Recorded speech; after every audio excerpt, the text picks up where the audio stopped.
Good evening and welcome to Saturday Night Live. Ben and Matt, Saturday Night Live, should we say. God, I've already cocked up already. This is a pre-record, unfortunately, because me and Matt are rather busy today. Football is back, so you could tell. So, unfortunately, we've had to pre-record the show.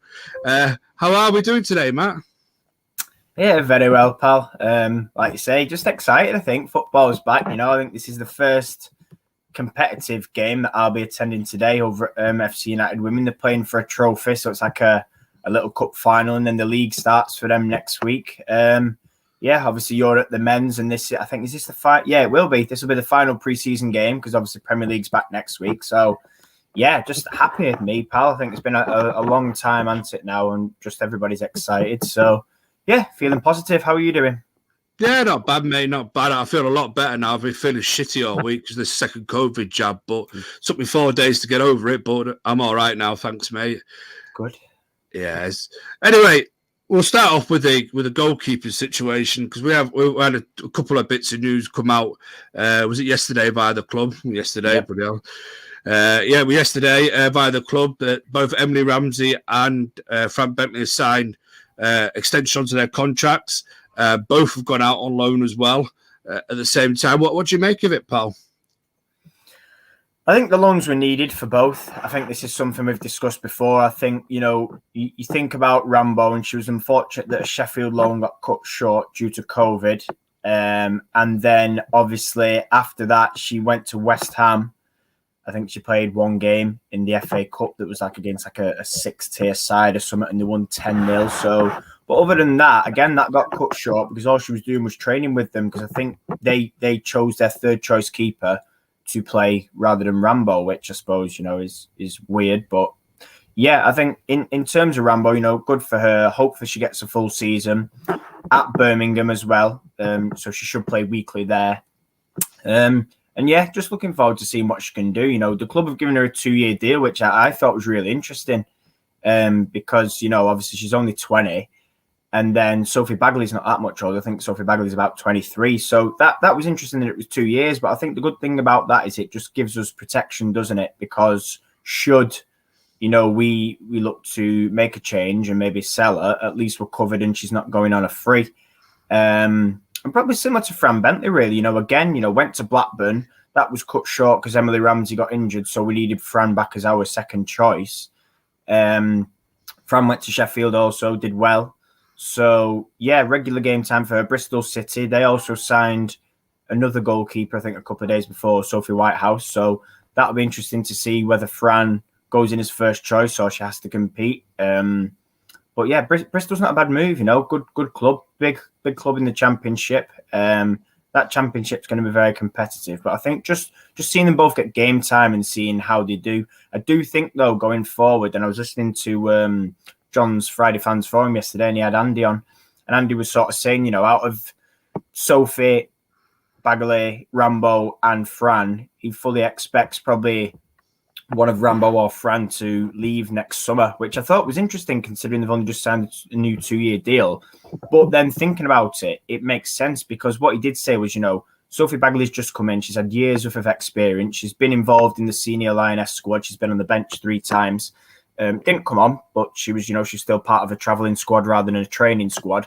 And he was sort of saying, he thinks that whichever one of them does the best will probably stay on because I can't see us taking 4 keepers into next season. I know we've only got a new season, but for me, it's like 4 keepers, 2 of them are the same age in Emily and Fran, and then Sophie's a little bit older. So it was an interesting sort of point he made, and I agreed with him. I do think it will be whoever performs the best will stay on, and then sort of be number 3 but compete for number 2. But it's one of them, isn't it? We don't know. But like I said, the contract just gives that security, which is good from our point of view.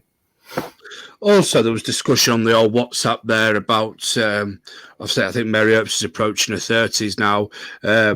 And obviously, I was late to the messages as per usual. But when I did voice note back, I was like, well, listen, goalkeepers coming to their prime in their 30s. And there's a lot of goalkeepers. I'm not too sure about the women's game, but a lot of goalkeepers going proud into their 40s, at the very highest level. You have to think of Gianluigi Buffon. You have to think of Emily van der Sar in the men's games.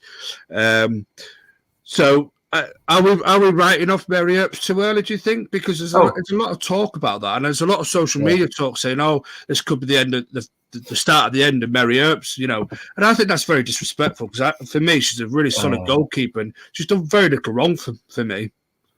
Do you know what? It's the old debate, isn't it? And I sat and laughed yesterday because the amount of nonsense you read about Mary. She turned 28 in March, pal. Yeah, exactly. I mean, it's like, come on. Like you said, they go on for ages. It is disrespectful to be writing her off because the thing is, right, you're writing her off for who? Who's, do you know what I mean? Bagley, okay, yeah, I love Sophie Bagley, quality keeper.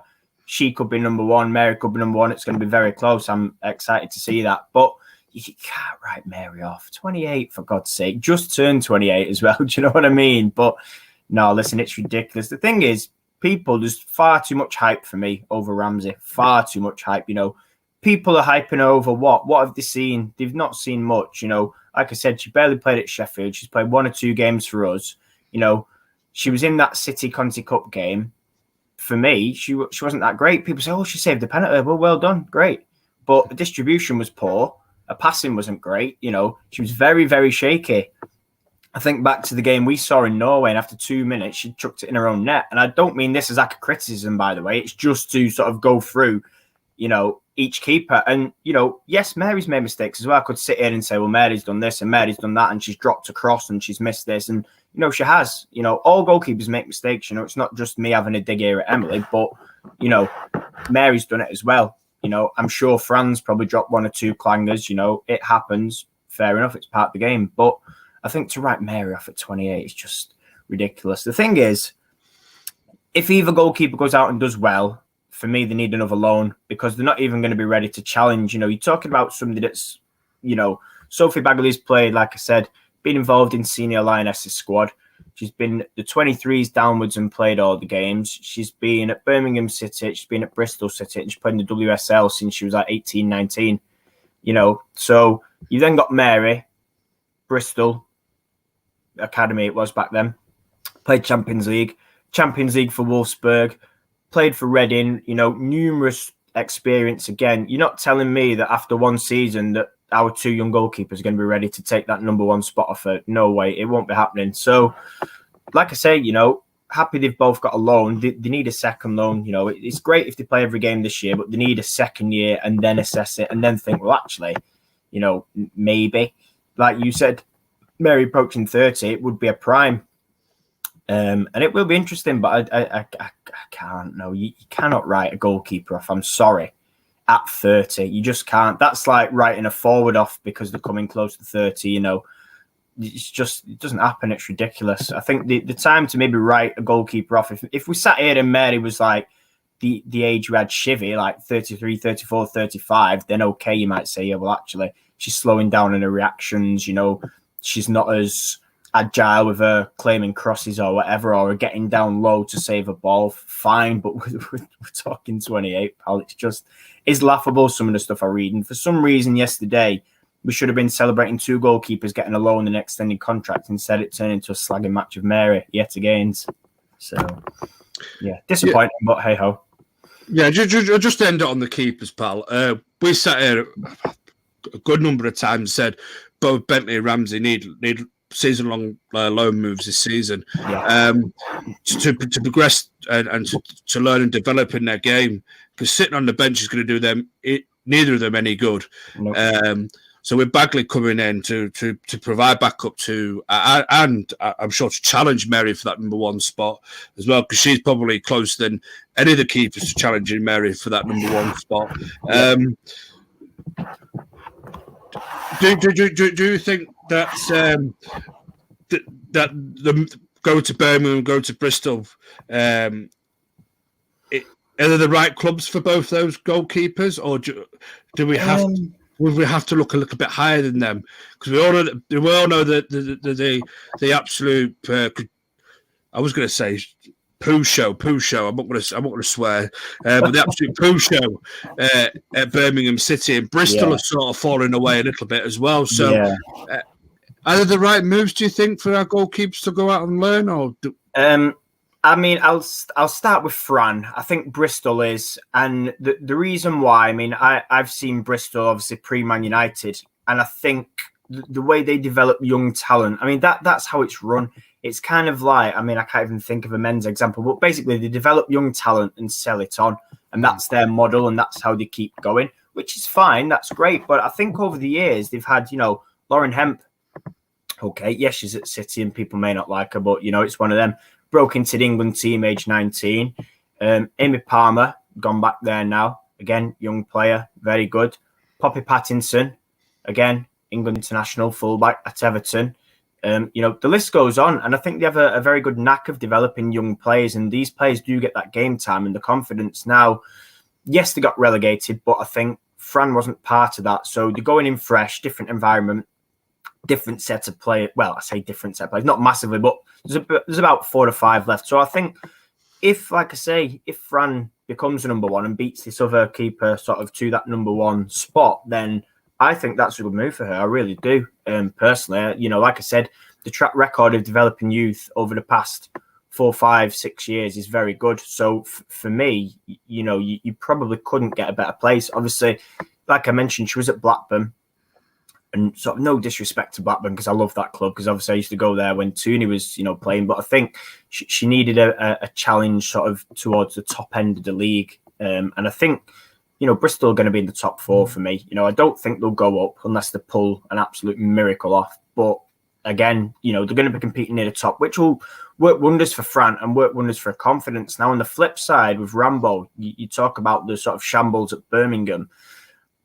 It's a slight worry in that respect, because you've got, yes, she's probably going to play every single game, but what's it going to do for confidence if they're getting mullered every week and then they get relegated and she's shipping 50, 60 goals a season, like Bristol did last year? I think it's going to be a learning curve for her mentally, and it's going to be just, a learning curve in general, but I think the mental side of it and the sort of, how do I react from this? And, we will be favourites for going down, and we will be on the end of probably some heavy defeats from the likes of the Chelseas and the Cities.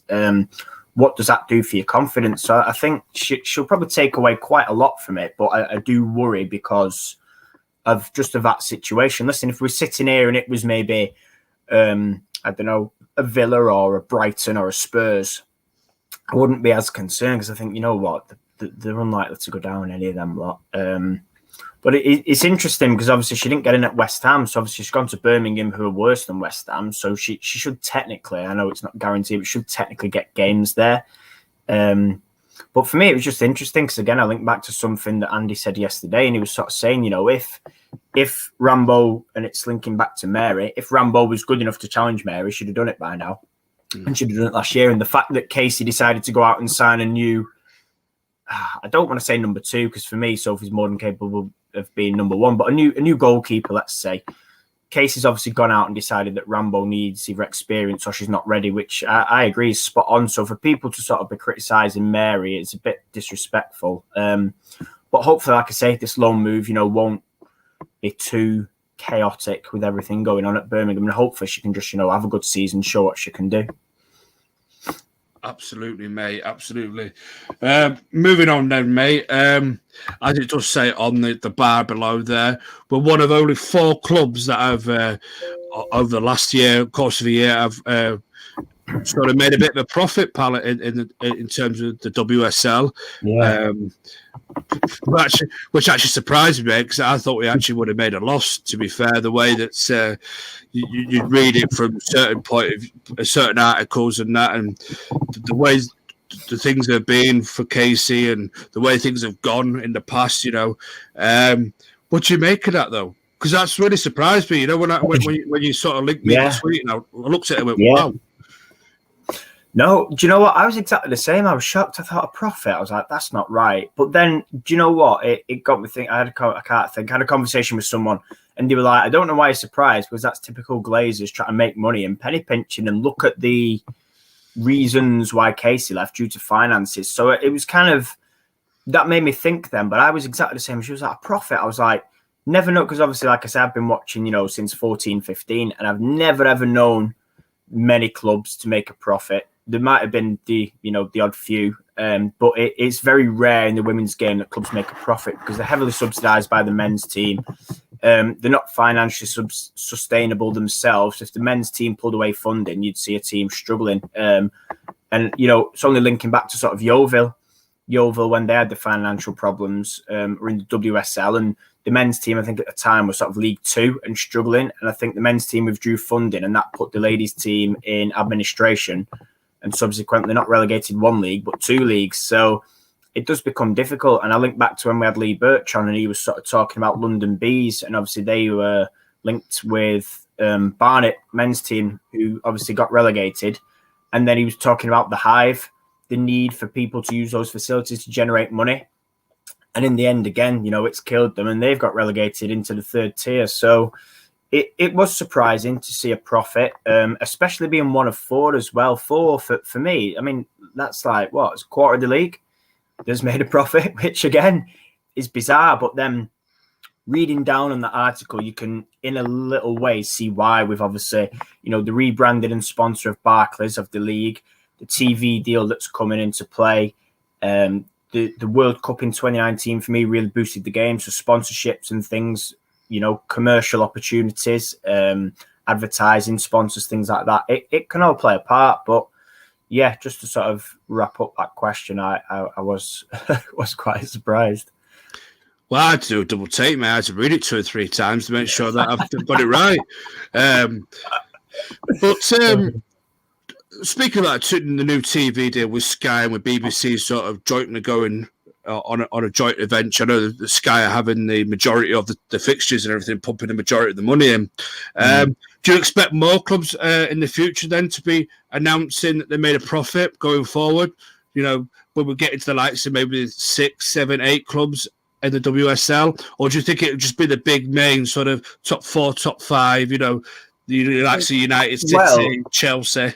Yeah, I mean, for me, I'm not even going to include the big teams because I think City, Chelsea made a loss and do every year. Tottenham did. I think I can't remember what Arsenal was off the top of my head, but I think it should improve it. And I'm going to use that word lightly because at the end of the day, it depends, because clubs could see this money coming in and think, great, well, more money coming in means more to spend and still run up losses, So it depends on how they run it. Like, obviously we made a profit, and a decent profit, for the women's game. So it's like, well, actually, you know what? We've got $500,000 in 12 months coming on for TV. Maybe we could give Mark Skinner 200 grand and still make a profit. Do you know what I mean? It could work like that. It just depends. Obviously, some, like, I don't know, let's use Everton as an example. All right, $500,000, right, we'll chuck that to the manager. And then obviously if they've made a loss, they're still going to make a loss despite that money. So it's difficult to sort of say. And by all means, I'm no accountant. But I think, TV money will help, and it should help balance the books. Because with that, you get obviously more views, more people taking interest, more companies saying, actually, do you know what? Can I sponsor your player, or can I sponsor your training kit or whatever? You always see it, don't you? Like the sleeve sponsors, the bottom of the shirt, collar sponsors. You know how it is. The sponsors everywhere these days. So I think the TV deal and the TV money will help, and it will only grow it. And yeah, in terms of finances, it would be nice. I think if we could get to a stage where most clubs do make a profit, it's better for those teams that aren't attached to men's teams, because they can then be financially dependent on themselves. I think of like Durham that have to go it, without a men's team. I think of London City Lionesses that have to go without a men's team. So how good would it be to see those teams in the future maybe promoted, having done it without the backing of a men's team? Because I think if you look at the WSL, I think everyone pretty much backed by a men's team. So, it's like, look what it does. But if, like I say, if clubs aren't as reliant on men's teams, it would make it a little bit more interesting anyway. Yeah, absolutely. I was just thinking out loud about the TV deals. Obviously, we know the monopoly, the money in the Premier League. But Sky pump a lot of money in TV rights. Between BT, Sky, and BBC that pay for Match of the Day as well.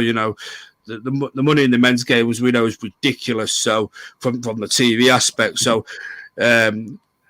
I'm just trying to think of a future maybe where like the game continues to grow, continues to develop, it continues to catch a new audience. That'll bring hopefully more money into the women's game from the TV side. From Sky, when we give teams more money, and hopefully that money will also then drift down to the lower leagues as well as the WSL. Because at the end of the day, as you said, not every team's got a big, massive men's team behind them to back them, So it'll be nice in the future. Speaking of finances as well, there was one thing that I was going to ask on this as well. You brought it up about the sponsorships. Should Manchester United look for separate sponsorships for its women's team, or is it good that Manchester United incorporate the sponsorship from the men's side, the team viewer, the Adidas? Well, obviously the Adidas will always be there anyway. Cola, whatever I pronounce them, on the side of the sleeves, or do you think they should be looking at someone like a Barcelona, where their men's team is it Qatar Airways or something, but the women's team is sponsored by Stanley? Do you think that's another way for United, that United can maybe make it a little bit of profit to give a little bit more of a hefty budget to the manager? I mean, in terms of bringing new sponsors on board, yes, I think the way to do it is sort of similar to what I talked about before in terms of extra sponsors on shirts. I think the thing is we need to keep, for me anyway, the same sponsors as the men's. I just think it adds to that sort of one club, all red, all equal sort of mantra that we go by, which is fine, and I think keeping that, fair enough. I do feel, for me personally, that it needs to be the same. Now, there's no reason why you can't then go and add. I think of, again, I don't like referencing either of these clubs, but, City women have got at the bottom of their shirt, I think they have Nissan, or they used to have Nissan, whether that's changed. And that was, the lower back. Yeah. Liverpool have Avon. I think there's other clubs off the top of my head I can't think, but those two spring to mind, and it's just something extra. Now, there's no reason why we can't get something at the back of the bottom of the shirt. Some clubs even have sponsors on shorts, We're taking it to the next level here. So for me, obviously, like you said, you've got your Cola, you've got your Team Viewer. Obviously, your Barclays Premier League patch has to go on the other side. So that's sort of your sleeves ruled out. But, lower back, the top of the collar maybe up here at the back, space there, space down the bottom. So that's two areas of the shirt, plus the shorts as well, 3. I mean, it just depends, doesn't it? I'm quite surprised that a club that's obsessed with making money and taking money out of the club is not looking at more ways to make even more. Do you know what I mean? It's just bizarre, because although we don't agree with it, and everybody's against the ownership, it baffles me then why we don't. Do you know what I mean? Is that a weird way to phrase it? Like, we don't look to make more, because obviously, yes, it's lining their pockets, but I just think if there's a way of doing it where we make more and it helps the manager because they actually give him some more money, and they say, well, actually, look, we've got 2 shirt sponsorships extra this year. It's brought us 200k, have half. Do you know what I mean? From that point of view, it's hard to explain sort of exactly what I mean. But like that, it just shocks me that, knowing the greed of them, why haven't they commercialized it more? Which is a bit of a weird thing to say, because it's not often you think they're not doing enough in terms of being greedy, if that makes sense. It's hard, like I say, to put it into words, but sort of to answer that, I do think we should be looking at other ways, and there's tons of ways you can do it. Clubs do like match ball sponsors, for God's sake, and bloody stuff in programs and stuff on advertising on the screens in the ground. So there's ways of doing it. There's plenty of ways. They just need to think and actually get the brains in gear. Although I do think that Remington as well, grooming products, everything. I do think that Remington is more geared up to the women's side than it is the men's side, if that makes any sense. Because when you go to Old Trafford, you hardly see Remington advertised. But when you go to LSV, it's all over the place. You see the Remington on the advertising hoardings. So I just wonder if that's sort of a side sponsor for the women's side, although they do use the men as well to promote it, and it does get a bit of promotion in the men's games, but it's hardly ever sort of on the advertising boards, really. It's not one of the main ones that always pops up. So maybe there is a little bit, and they do get a little bit more for the women's team from, say, for example, Remington. But I think United trying to keep their shirts looking a little bit classy, keep it the same as the men's, like you said, so it looks all equal, all red. But I certainly wouldn't be opposed to like maybe a back of the shirt, shirt, or the lower one, or the back of the shorts or something. Like I think West Ham do that. That's it. That could easily go on, like you say, the back of the shorts. And they could have the Remington logo, and they could approach Remington. They could approach Remington and say, for a bit more money, do you want to be the short sponsor? But the other thing is, I mean, you might know more than me because you got the freebies. But do Remington do sort of women's trimmers and things like that, or?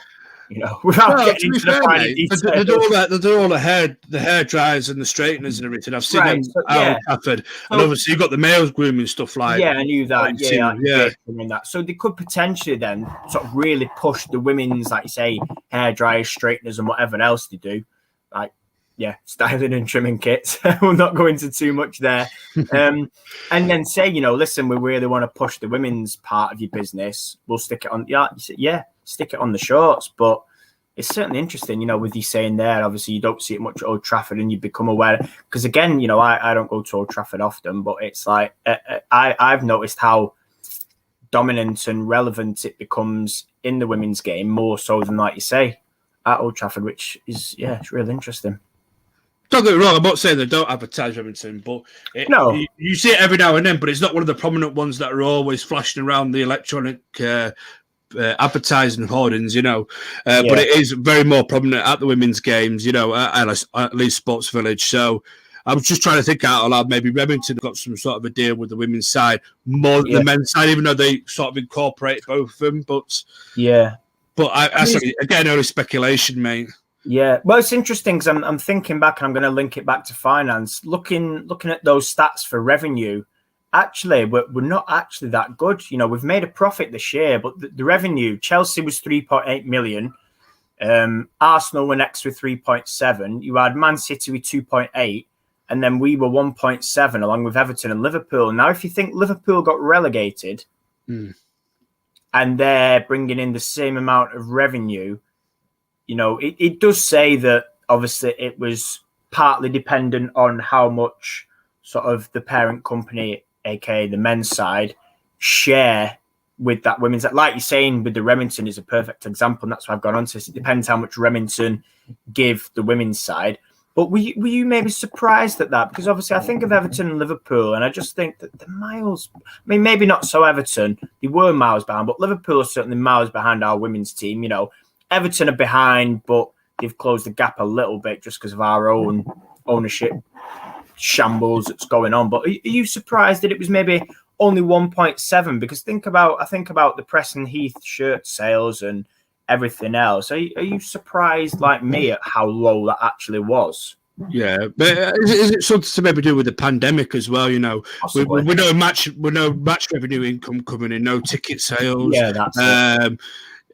I know they had a massive massive spike of shirt sales with Preston Heath when they first came, but is maybe a lack of people not being able to go to matches that merchandise with the women's names on the back and whatever maybe slowed down a little bit. And you've got to think as well with Liverpool though as well, if it is something that's filtering down for the men's side. Remember Liverpool were very recently European champions, world champions, and the champions of England. So in the men's game, so I wonder if that's maybe why their finances maybe propped up, maybe they've sort of filtered a little bit more down. I know there's been a bit of history over the last 2 or 3 years, maybe that they've not been supporting their women's team as much as they should have. Liverpool, and maybe they've started to maybe sit up and take notice, and maybe feel a bit of ashamed about that, So maybe they are filtering a little bit more money down to that.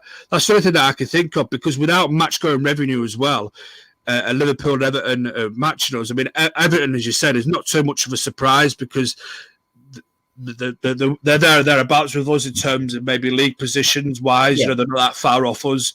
And let's be fair with Everton as well. They've always given their manager backing. Whether the manager has gone and bought in the players that they need at that sort of decentish level is another question. But they've always given them a back in. I know that the women's facilities, are not the greatest for the Everton women's side, but with Everton moving to a new ground in the future as well for the men's team, perhaps they're maybe looking after that to splash more out on them. But you are right though; it does disappoint. But I think if you take away our match ticket revenue off there as well, we're one of the only few clubs that do sort of have a decent average attendance, with the likes of your Arsenals and your Chelseas, But I just think that's probably why. I think the pandemic's maybe hit it a little bit, and I think with your merchandise as well, because you think that people are not going to LSV, they're not going to the pop-up merchandise store, they're not spending there. I know you might say, oh, it's a little pop-up, how much are they making? But every little penny counts, towards our finances, I'm guessing, people not spending on the concourses. Another thing you got to think about as well, is this the club? And is it coming out of Manchester United women's finances as well? Is the club paying a chunk to hire LSV off Lee Centurions or whoever owns that? I don't know who owns it. Yeah, there will be, yeah. But is that coming out of the men's budget? Is that coming out of the club as a whole, or is it coming out of the women's side of the budget? Yeah, so that's another thing to think about as well. So, many questions that never seem to bring answers, but always bring more questions. I think that's it's interesting you say that, because obviously I didn't think of that. The only thing I did was obviously I looked at Chelsea and I thought, hang on, theirs is nearly 3.8. Well, to be fair though, with Chelsea, sorry to put in as well, they own Kings Meadow, don't they now? That's it. I was just going to say, and obviously Man City also own their little academy ground as well. Just about to touch on that with you saying about do we pay rent to Lee? I was going to say I was looking at Chelsea and it's 3.8 million. And then, like you said, they did buy Kings Meadow outright. And obviously, I'm assuming, again, commercially, the men's, it did say, is partly funded. So I'm assuming the men's team have obviously given them more than our men's team in terms of sponsor, which is, it's fair enough. That's the way they run it, and we're tight asses. And that's that. But it was just interesting. But I think the other thing as well, we talked about the TV deal before. Now, I think the prize fund for TV for the season was $500,000. Now, the champions only got 100,000, which was Chelsea. Let's have a look here. City was 67, Arsenal 60. We got 55. Reading 49, Everton 43, Spurs 36, and last place gets 6K. So it's going to be interesting now that Sky comes in with 10 million, because if you think $500,000, 10 million. Heck of a difference. So again, if we're talking finances, and you asked me earlier, did I think more clubs would make a profit? It's certainly doable, because thinking about that TV split, 75% of that 10 million going to WSL and 25 down to the championship. So it's like, that's a heck of a difference. You look at figures, and it was only when I was, like I say, reading through all this when it was published sort of 3 days ago, and obviously I'd sent it to you to have a read through, that you think, wow, this is actually, we've all talked about Sky, but this is actually really big, isn't it? And like I say, you look at the difference in finance, it's a heck of a difference, isn't it? $9.5 million. Okay, they're only going to see 75% of it split, but that's still going to be a massive increase on the 55 grand we've got this year for Sky. Exactly. And I just hope the owners and the people above the manager, in higher positions, with that increased money, allow the manager to have an increased budget as well in the next summer's transfer window, for absolute definite. I don't think it'll kick in for January time, but obviously certainly for the next season. Just to give it a bit more backing, so we can break it at a Champions League place, so we can challenge for titles and that.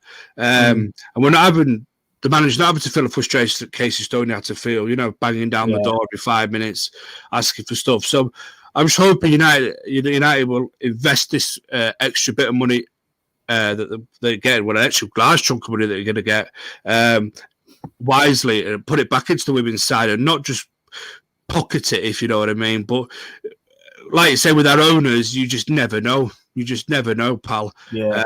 I don't trust them. I'm still a bit wary of them now, but you know, it is what it is, pal. It is what it is. Lastly, on the finance thing, mate, you know, we talked about the TV money. We talked about the investment that Sky could potentially bring as well. Do you think though that extra bit of obviously that 75% you said is filtering into the WSL clubs, the other 25s going to the championship, but what about the leagues below? Do you think this is now going to create more of a wider chasm than it already has? Because you know we've talked about it before that there's clubs struggling to even get out of some of these leagues to meet the financial what's the word I'm looking for, the financial requirements to get into the leagues. You know, there's teams that struggle to get out of the championship that can't get the WSL because they can't make the financial requirements. Do you think that's going to create an even bigger gap then? Do you think between your sort of your third tier, your fourth tier from your WSL, from your championship? Then do you think that's going to create more issues, or do you think it will eventually even itself out, and then we can see clubs from third, fourth tiers then work the way up? I think I think it will create a gap, and I don't like saying that. I don't want it to happen, but I think inevitably, you know, it probably will. And I think the reason is obviously it's only, like I said, it's only 25% going to the championship. Now, I look at the teams around the bottom, and I think, you know, your likes of your Blackburns, your Crystal Palace. Obviously, this year you got Watford and Sunderland. Now, those 4 teams, they're shopping. Are they going to be doing it in the third tier? Possibly. So, you know, again, it comes down to, you know, 85 to 90% of the women's game, the transfers are freebies. So even if that small percentage of money that did filter down to the championship, would those clubs then spend that and, for example, buy a player from the third tier to give them, you know, that money? Maybe, maybe not. It's unlikely, isn't it? So I think unless you are somebody like an Ipswich, Wolves, Southampton, and their third and fourth tier sides that are backed by men's teams, it does become difficult. And, you know, as a football fan in general, I don't want to see third and fourth tier teams either go bankrupt due to chucking too much money at it, trying to get championship, or the gap being so big that it just stays the same. Because nobody wants a league where it's just, you know, constantly boring and the same teams yo-yoing like in the men's, like Watford every year and West Brom and all. You don't want to see that. You want to see, so like I said, you know, those teams like the Ipswiches, the Wolves, the Southamptons, they'll probably be up. You know, I look at Southampton this year and they've just signed Laura Rafferty, who was at one point Brighton in WSL. Last year she was on loan at Bristol in the Championship. And Kira Waitling from Charlton, again, played in the Championship. So you're thinking, well, hang on, this is a third or fourth tier side that's just signed 2 players that are Championship that have also, you know, played higher up. So it's just crazy to think that is happening now. But again, because it's Southampton and because it's backed by the men's team and they use the men's training ground, they can do it. Whereas somebody like, I don't know, let's think, somebody like we'll use Brighouse, that's the first name off the top, or a Huddersfield, you know, not backed by a men's side, and it does become difficult and it gets, you know, more and more difficult each year. So for me, I hope it doesn't widen the gap too much, but I do think it will widen the gap sort of between championship and third tier. But I think until the prize money is more in the championship, it won't be a huge gap, because at the minute, like I say, it's only the 25%. So it's not going to make a huge difference, but it will make some difference. Absolutely.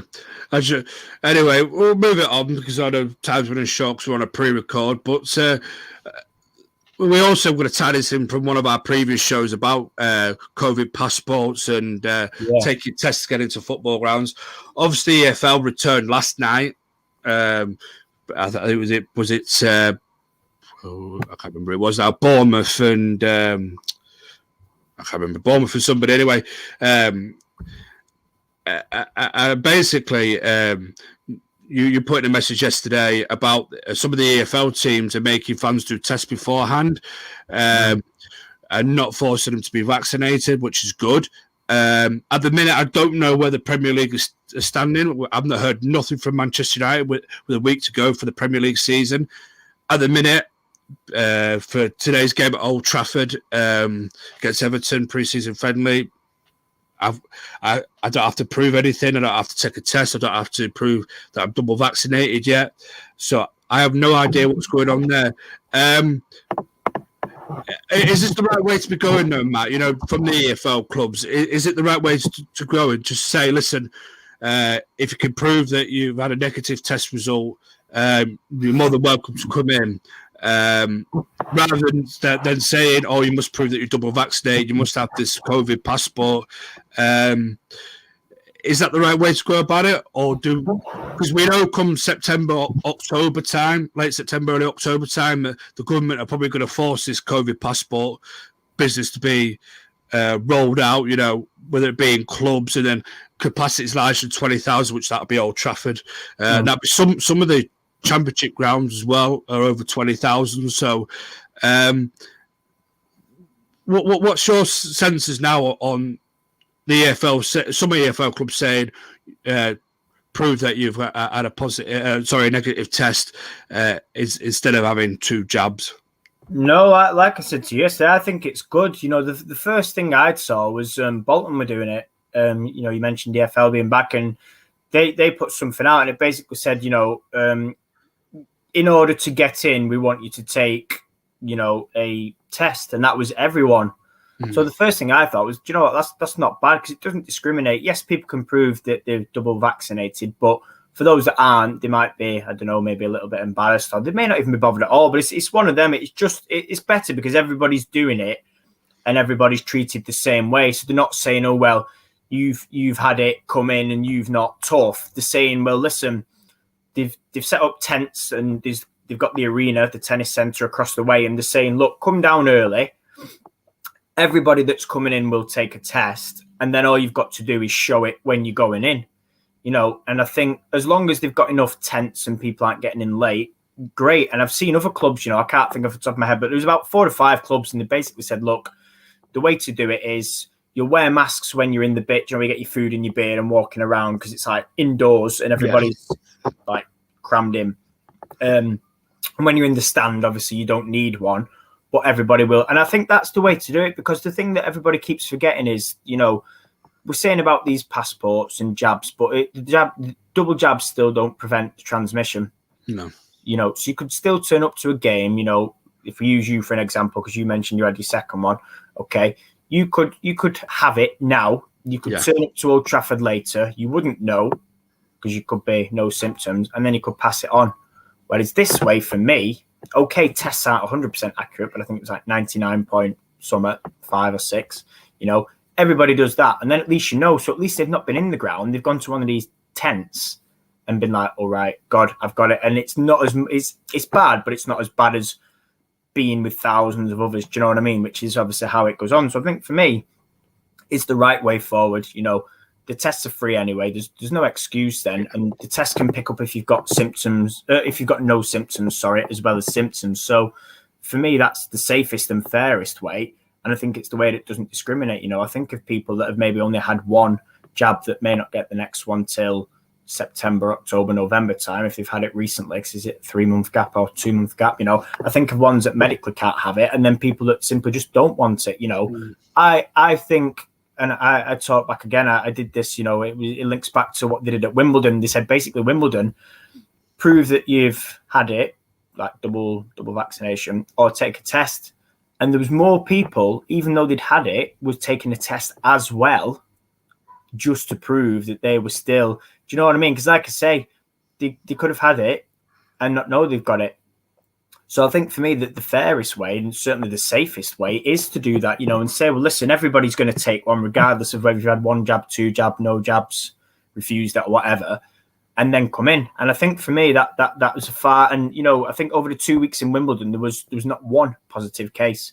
And I don't know about the Grand Prix, but I know Gareth went to the Grand Prix and that was the same. It was either prove you've had 2 jabs or take a test. And again, it seems to be working. And I think back to the trial events and the test events that were exactly the same, and There was one at Liverpool, 5,000 people, and I think there might have been 5 or 6 cases picked up. But again, out of 5,000, 5 or 6 people is very, very minimal. So it seems to be working that way. So for me, and I don't want to harp on about this because I'll let you give your sort of views, but we talked about the passport, and I'm not a fan of it. I don't think it's right, and it's just the fact that, like I say, just because you've had 2 jabs doesn't mean you can't catch it and pass it on. It proves nothing. Whereas at least if you've taken a test, for me, that I'd be far more satisfied, and I think it'd be deemed safer, or should be deemed safer, and it should be run the same as the test events. What's the point in having a test event and saying you can either show your jab or take a lateral flow if you're not going to roll it out in the main thing? Why? Do you know what I mean? There's no point in bringing in passports, because that just defeats the objective of them trials. It's not, and the stats for coming back for things were good. Very, very little, like I say, positive cases. So for me, yeah, I think those clubs deserve praise for that. And like I said, I can't think. There's about 5 or 6. It was on BBC or something and rolled out in all these other news outlet thingies. And it was just something I thought, fair play. That's the way, let's just get everyone back. Let's let them enjoy it. Let's not put a downer on it. Quick 15-minute test. Well, it's not even 15 minutes. 15 minutes to wait for your results. Quick swab. And you can get in, and it just saves a lot of hassle. And the thing is, as well, it's quicker because you don't have to faff about on your phone away typing my details. Here's my bloody thing, or here's my digital letter and all that. You literally have the plastic strip thing. Just hold it up, right? Negative, in you go. Quick and easy. Gets you in quicker as well. So yeah, I'd like to see that all the time. Now, if that's the way we're going to go, I think for me, I'd rather people be given an option and say, well, actually, you know what? Okay, if you've had 2 jabs, still take one. And then everybody's took one.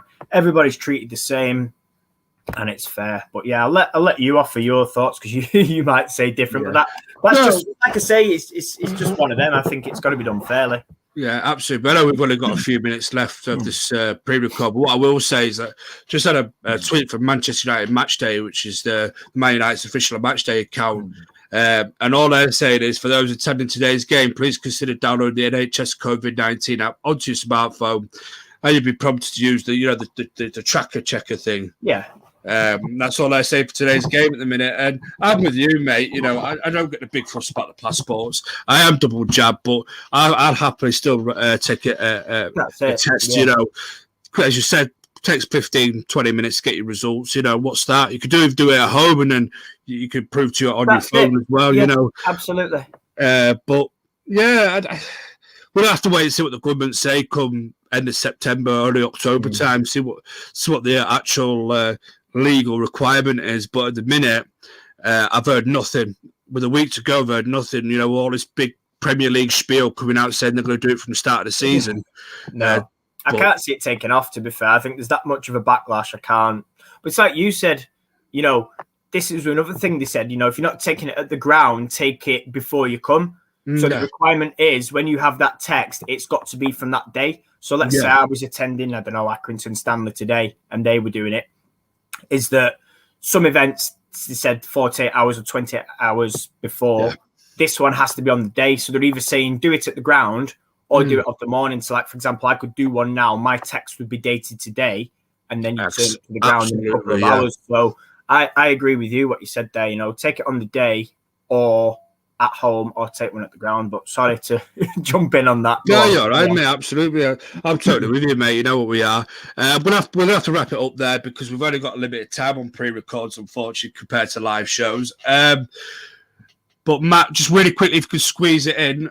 Yep. What we've got coming over the weekend, pal? So, well, because this is a pre-record, it'll have already happened. I'm at FC United with Natalie today and Gareth. Like I said, they're having a mini cup final thing, some sort of plate trophy involving the FSA. So that'll be good. We'll be down there. It's a double header with the men's. Tomorrow, and I can drop this now because this is going out tonight, we have Tom Fitton, who is the FC United manager. He recorded a podcast with us a few days back. Used to coach Man United women development team. He was also Carlo Ward's assistant at Sheffield United. So, yeah, he jumped on with us. He talked about FC. He talked about development. He talked about coaching and, he's got a lot of our old development players down at FC. So obviously this is this is the reason we've been going down to sort of support them, and obviously because we know Tom. So yeah, look out for that tomorrow. That's Sunday the 8th. That'll drop at 7 p.m. Along with the weekly schedule. But yeah, I mean, as normal, the only thing I will say is tomorrow, the voting for the FCA's shuts. So if you've not voted already, please vote. Please share it with family and friends. You know, I posted the link in my works WhatsApp group, and I think we've got something like 7 or 8 extra votes. So it's worth it, even if you only get 1 or 2. It's always worth a share. So please, like I say, the link and the info is on the All for United WFC Twitter pinned tweet. So jump on that. But apart from that, yeah, we're back Monday live, and that'll be, I think, a match reaction from the pre-season friendly, which is happening Sunday against Liverpool. Also live on MUTV at 11:45. So jump on that as well if you've got MUTV. But yeah, other than that, thank you. Yeah, we'll end it there then. Thank you very much, and we'll see you in the next